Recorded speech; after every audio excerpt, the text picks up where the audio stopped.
జాతీయవాద జర్నలిజానికి అసలైన వేదిక నేషనలిస్ట్ హబ్ ని సబ్స్క్రైబ్ చేసుకోండి. నోటిఫికేషన్స్ కోసం బెల్ ఐకాన్ పై క్లిక్ చేయండి. నమస్తే, welcome to Nationalist hub.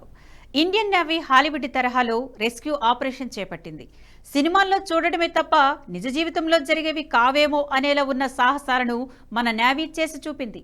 America, Russia వంటి అగ్రదేశాలకు సైతం సాధ్యం కాని విధంగా సుసాధ్యం చేసింది.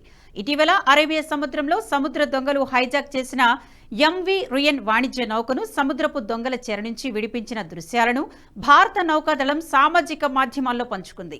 ఈ వీడియోను చూస్తే రోమాలు నిక్కబొడుచుకుంటాయి. ఈ ఆపరేషన్ను Indian Navy elite group MARCOS కమాండోలు నిర్వహించారు. తమ ప్రాణాలకు తెగించి మరీ ఈ ఆపరేషన్ను విజయవంతంగా పూర్తి చేశారు. సాధారణంగా ప్రతి కమాండోలో ఆత్మాహుతి దాడులు చేసేవారు ఉంటారు. అంటే ఉగ్రవాదుల బాంబులు పెట్టుకుని వెళ్లడం కాదు, వెళితే ప్రాణాలు పోతాయని తెలిసినా ధైర్యం చేసి ముందుకు సాగడం అన్నమాట. ఒక్క మాటలో చెప్పాలంటే డూ ఆర్ డై సిచ్యువేషన్.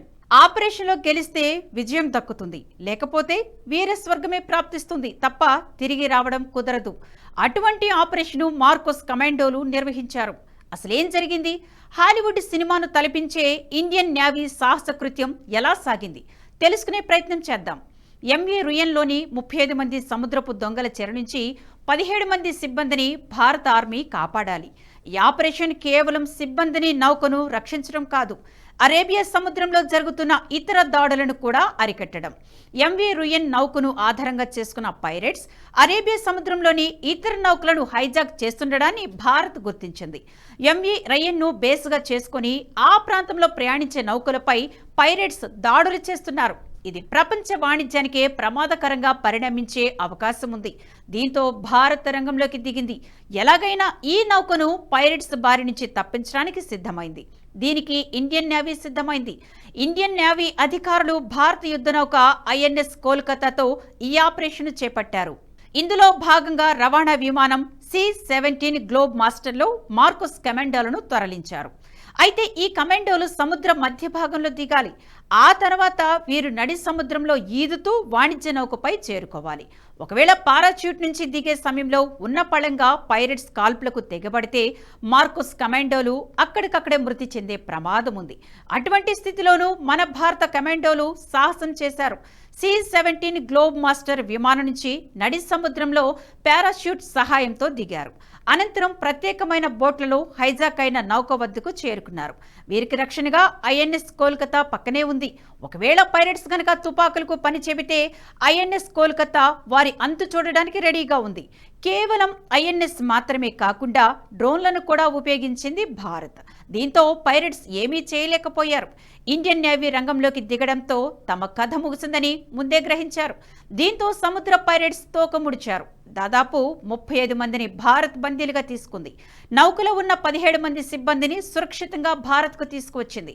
దొంగల చెర నుంచి ఆ నౌకను విడిపించిన భారత నౌకాదళం 8 కోట్లకు పైగా విలువైన 37,800 టన్నుల ఇనుప ఖనిజం కలిగి ఉంది. దీనంతటినీ సురక్షితంగా ఇండియన్ వెస్ట్ కోస్ట్ వైపునకు తీసుకువచ్చారు. వైమానిక నౌకాదళాల ఉమ్మడి కార్యాచరణ శక్తి సామర్థ్యాలను ఈ విజయం ప్రదర్శిస్తోందని నేవీ పేర్కొంది.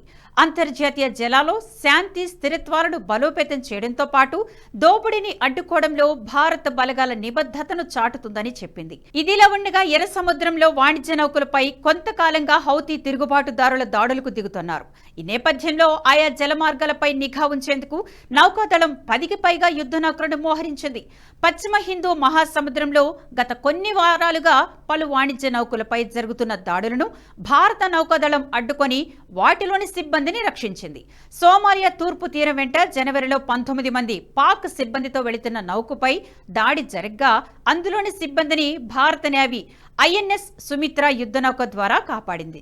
జనవరి 5న లైబ్రేరియన్ జెండాతో అరేబియా సముద్రంలో వెళుతున్న నౌకను హైజాక్ చేసేందుకు సముద్రపు దొంగలు ప్రయత్నించగా దానిని నౌకాదళం నిలువరించింది. కీలకమైన సముద్ర మార్గాలను దృష్టిలో పెట్టుకుని భారత నౌకాదళం ఫ్రంట్ లైన్ నౌకలు, నిఘా విమానాలతో సముద్ర భద్రతను విస్తృతపరిచింది. తాజాగా భారతదేశం రక్షించిన ఈ నౌకలో బల్గేరియాకు చెందిన సిబ్బంది సైతం ఉండడంతో మన రక్షణ సిబ్బంది చేసిన ఆపరేషన్ పై బల్గేరియా కృతజ్ఞతలు తెలిపింది. దీనికి మన విదేశాంగ మంత్రి జయశంకర్ స్పందించిన తీరు ఆకట్టుకుంటుంది. ఈ అంశంపై ఆ దేశ ఉప ప్రధాని, విదేశాంగ శాఖ మంత్రి మారియా గాబ్రియల్ ట్విట్టర్ వేదికగా భారత్కు కృతజ్ఞతలు తెలిపారు. అందుకు జయశంకర్ స్పందిస్తూ, స్నేహితులు ఉన్నది అందుకే కదా అంటూ బదులిచ్చారు. దీనిపై మోదీ సైతం స్పందిస్తూ, హిందూ మహాసముద్ర ప్రాంతంలో పైరసీ, ఉగ్రవాదాన్ని ఎదుర్కోవడానికి భారతదేశం కట్టుబడి ఉందన్నారు. ప్రస్తుతం అరేబియా సముద్రంలో భారత నేవీ నిర్వహిస్తున్న ఆపరేషన్ల అన్నిటిలో మార్కోస్ కమాండోలదే ప్రధాన పాత్ర. మార్కోస్ కమాండోలకు ఇంతటి ధైర్య సాహసాలు చూపే ప్రతిభ ఉన్న యూపీఏ పాలన వారిలోని తెగువను కట్టడి చేసేలా జరిగింది. దీనికి 26/11 ముంబై ఉగ్రవాద దాడులను పరిశీలిస్తే అర్థమవుతుంది. 2008లో జరిగిన ఈ దాడి గురించి అందరికీ తెలుసు. కేవలం 10 మంది పాకిస్తాన్ ఉగ్రవాదులు దేశ ఆర్థిక రాజధాని ముంబైని 4 రోజుల పాటు ఉక్కిరిబిక్కిరి చేశారు. దాదాపు 175 మంది ప్రజలు మరణించిన ఈ దాడిలో నాటి యూపీఏ ప్రభుత్వం సరైన సమయంలో స్పందించి ఉంటే ఆ 10 మంది ఎప్పుడో ఖతమై ఉండేవారని రక్షణ రంగ నిపుణులు చెప్పే మాట. కానీ నాటి యూపీఏ ప్రభుత్వం సరైన సమయంలో స్పందించలేదు. దీనికి ప్రధాన కారణం డిజాస్టర్ మేనేజ్మెంట్లో సరైన ప్రోటోకాల్ లేకపోవడమే. యూపీఏ పాలన ఉన్నంత వరకు ఆర్మీలో సరైన ప్రోటోకాల్ వ్యవస్థ ఉండేది కాదు. ప్రతిదానికి ప్రభుత్వ పెద్దల వద్ద అనుమతి తప్పనిసరి అయ్యేది. ఓవైపు దాడి జరుగుతున్నా మరోవైపు ప్రభుత్వ పెద్దల నిర్ణయం కోసం వేచి ఉండాల్సి రావడం, అప్పటికే జరగాల్సిన నష్టం వాటిల్లడం జరిగేది. దీనికి తోడు అప్పట్లో కమాండోలు ఢిల్లీ నుంచి ముంబైకి తరలించాల్సి వచ్చేది. ఇది కూడా ఓ సమస్యగానే ఉండేది. ముంబైలో అప్పటికే మార్కోస్ కమాండోలు దాడి చేయడానికి సిద్ధంగా ఉన్నా వారికి అనుమతి లభించలేదు. నేషనల్ సెక్యూరిటీ గార్డులు ఢిల్లీ నుంచి విమానంలో రావాల్సి ఉంది. ప్రోటోకాల్ ప్రకారం వారు వచ్చాకే ఆపరేషన్ చేపట్టాల్సి వచ్చింది. దీంతో పుణ్యకాలం కాస్త గడిచిపోయింది.